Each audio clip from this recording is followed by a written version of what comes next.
بسم اللہ الرحمن الرحیم۔ السلام علیکم دوستو۔ پرانے زمانے کا دور تھا، ایک شخص ٹوپیاں فروخت کر کے اپنے گزر بسر کیا کرتا تھا۔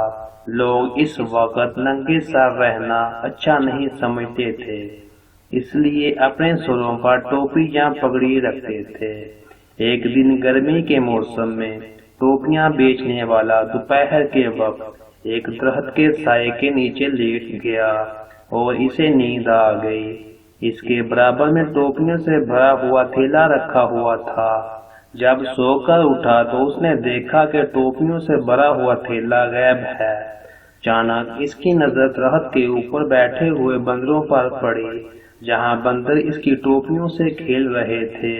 ٹوپیاں فروخت کرنے والا پریشانی میں اپنا سر کھجانے لگا، لیکن وہ یہ دیکھ کر حیران رہ گیا کہ تمام بندر اس کی نقل کرتے ہوئے اپنا اپنا سر کھجا رہے ہیں۔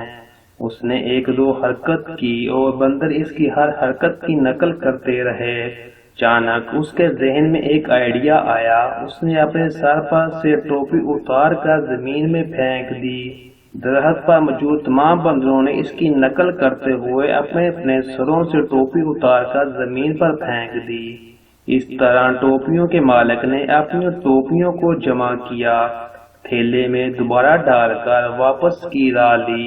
کافی عرصہ بعد اسی ٹوپیاں بیچنے والے کا ایک پوتا بھی ٹوپیاں بیچنے والا بن گیا۔ اس نے اپنے دادا جان سے بندروں والی کہانی سن رکھی تھی۔ اس نے بندروں کو آزمانے کے لیے ایک دن ٹوپیوں والا تھیلا اور دوپہر کے وقت اسی درخت کے نیچے سونے لگا۔ اس کی توقع کے عین مطابق کچھ دیر بعد بندروں نے اس کا تھیلا اٹھا لیا۔ اس نے اپنے دادا کے مطابق سر کھجانا شروع کیا تو بندروں نے بھی اس کی نقل کی، لیکن کچھ دوسری حرکتوں کرنے کے بعد اس نے اپنی ٹوپی زمین پر پھینکی، لیکن بندروں نے اپنی ٹوپیاں نہ پھینکیں۔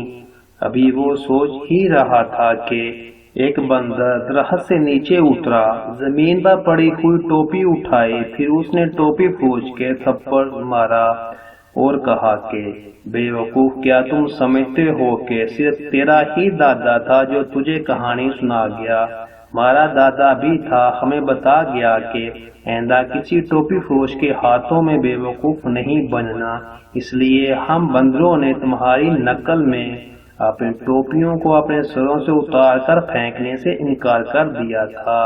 پیارے بچوں، اس واقعہ کو غور سے پڑھیں اور دیکھیں کہ انسان اور بندروں سے ہوشیار کون رہا۔ ہمارے سوسائٹی کے بندر بھی بندروں کی طرح سیانے ہو گئے ہیں۔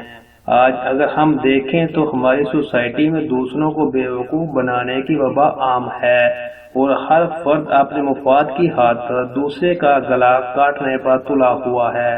بے پناہ ہوشیاری کے شہر میں ایک فیکٹری والا، پھل فروش، دودھ والا مہنگائی کا رونا روتا ہے، لیکن ہر فرد نے مصنوعی مہنگائی کر رکھی ہے۔ ہر شخص یہ سمجھتا ہے کہ صرف وہی عقل مند ہے اور دوسرے بے وقوف ہیں۔ آج ہر شخص اپنے منافع کو سود کے ساتھ وصول کرنے پر تلا ہوا ہے، جو معاشرے کے لیے ایک المیہ ہے۔ ضرورت اس امرا کی ہے کہ ہوشیاری چالاکی کو چھوڑ کر اصولوں کے مطابق زندگی گزاریں، اس دنیا اور آخرت میں کامیاب ہو جائیں۔